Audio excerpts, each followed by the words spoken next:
യുക്രൈനെതിരെ തുടർച്ചയായി ആക്രമണം നടത്തുന്ന റഷ്യൻ നിലപാട് അംഗീകരിക്കാനാകില്ല എന്ന് ആവർത്തിച്ച് അമേരിക്കൻ പ്രസിഡന്റ് ഡൊണാൾഡ് ട്രംപ്.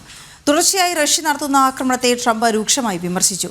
വെടിനിർത്തൽ ചർച്ചകൾ ഒരു വശത്ത് നടക്കുമ്പോൾ അതിശക്തമായ ആക്രമണം റഷ്യ തുടരുകയാണ്. അമേരിക്ക അപലപിക്കാത്തതാണ് റഷ്യ ആക്രമണങ്ങൾ തുടരാൻ കാരണമെന്ന് വോളോഡിമർ സെലൻസ്കി പറഞ്ഞിരുന്നു.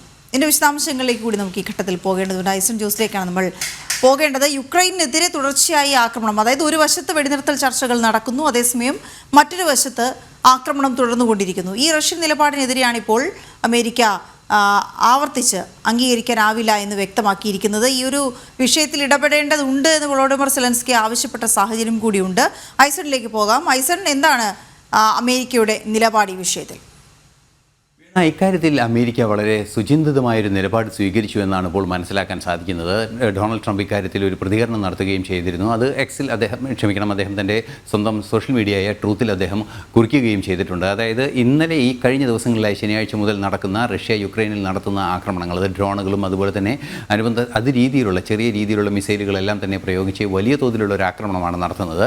ഈ ആക്രമണത്തെ ഒരു തരത്തിലും ന്യായീകരിക്കാനാവില്ല, അത് അംഗീകരിക്കാവുന്നതല്ല എന്ന് ഡൊണാൾഡ് ട്രംപ് വളരെ കൃത്യമായി പറയുകയും ചെയ്തിട്ടുണ്ട്. നമുക്കറിയാവുന്നതാണ്, ഇസ്തംബൂളിൽ നടന്ന ചർച്ചകൾക്ക് പിന്നാലെ വെടിനിർത്തലിലേക്ക് കാര്യങ്ങൾ നീങ്ങുന്നു എന്ന സൂചന തന്നെ വ്ളാഡിമിർ പുടിൻ മുന്നോട്ട് വയ്ക്കുകയും ആ ഇസ്തംബൂളിലെ ചർച്ചകൾ അവസാനിച്ച ആ നിമിഷം തന്നെ അല്ലെങ്കിൽ മണിക്കൂറുകൾക്കകം തന്നെ യുക്രൈനിൽ ആക്രമണം നടക്കുകയും ചെയ്തിരുന്നു. അത്തരത്തിൽ തുടർച്ചയായ ഒരു ആക്രമണ രീതികൾ വീണ്ടും നടന്നുകൊണ്ടിരിക്കുകയാണ്. പല വിഷയങ്ങളും അതിലുണ്ട് എന്നത് മറ്റൊരു വസ്തുതയാണ്. എങ്കിൽ കൂടി ഈ രണ്ട് രാജ്യങ്ങളും തമ്മിലുള്ള ചർച്ചകൾ കുറെ കൂടി വിശാലമായി നടക്കേണ്ടതുണ്ട് എന്നൊരു യാഥാർത്ഥ്യം കൂടി നിലനിൽക്കുന്നുണ്ട്. എങ്കിൽ കൂടി ഈ ആക്രമണം അനുകൂലിക്കാവുന്നൊരു നിലപാടല്ല എന്ന ഒരു കൃത്യമായ പൊസിഷനിൽ അമേരിക്ക എത്തിയിട്ടുണ്ട്. അത് വളരെ കൃത്യമായി പറയുകയും ചെയ്യുന്നുണ്ട്.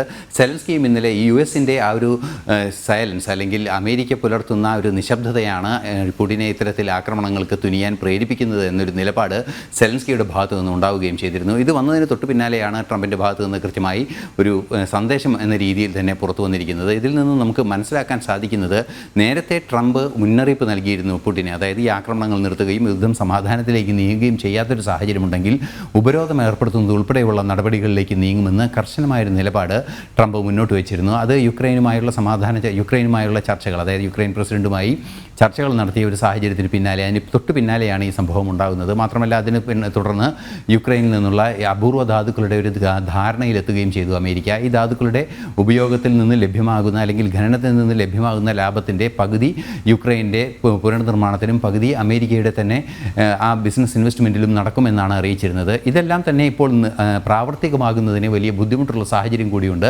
അതുകൊണ്ട് തന്നെ അമേരിക്കയ്ക്ക് അക്കാര്യത്തിൽ ചില താല്പര്യങ്ങളുണ്ട് എന്നതും ഒരു വസ്തുതയാണ്. ഈ രണ്ട് സാഹചര്യങ്ങളിൽ കൂടിയാണ് ഇപ്പോൾ കൃത്യമായൊരു പ്രതികരണം ഉണ്ടായിരിക്കുന്നത്. ഒരു തരത്തിൽ ഉപരോധങ്ങൾ ഉണ്ടായേക്കും എന്നൊരു നിർബന്ധമായൊരു നിലപാട് അമേരിക്കയുടെ ഭാഗത്തു നിന്ന് റഷ്യക്കെതിരെ ഇനി വന്നേക്കാവുന്ന സാഹചര്യവും തള്ളിക്കളയാനാവില്ല. അങ്ങനെ ഉണ്ടെങ്കിൽ ഈ യുദ്ധം സമാധാനത്തിലേക്ക് നീങ്ങുന്നതിന് പുടിൻ കുറെ കൂടി കാര്യക്ഷമമായി ആദ്യഘട്ടത്തിലുള്ള 30 ദിവസത്തെ വെടിനിർത്തലിലേക്ക് നീങ്ങാനുള്ളൊരു സാഹചര്യം ഒരുങ്ങാനുമുള്ള പശ്ചാത്തലമുണ്ട്. ഇതെല്ലാം തന്നെ കൃത്യമായി നിരീക്ഷിക്കപ്പെടുന്ന ഒരു സാഹചര്യമാണ് ആഗോള തലത്തിലെല്ലാം തന്നെ. തീർച്ചയായും ഈ റഷ്യയുമായുള്ള ഈ സംഘർഷം അവസാനിപ്പിക്കുന്നതിന്, യുക്രൈൻ റഷ്യ സംഘർഷം അവസാനിപ്പിക്കുന്നതിന് അമേരിക്കയുടെ ഇടപെടൽ ഉണ്ടാകുന്നില്ല എന്ന സെലൻസ്കിയുടെ പരാതിക്ക് ഇപ്പോൾ ഒരു മറുപടി ഉണ്ടായിരിക്കുന്നു. അത് തീർത്തും അനഭിലഷണീയമായൊരു കാര്യമാണ് ആക്രമണമെന്ന് വളരെ കൃത്യമായി ട്രംപ് പറയുകയും ചെയ്യുന്നുണ്ട്. ഓക്കെ, ശരി ഐസൺ.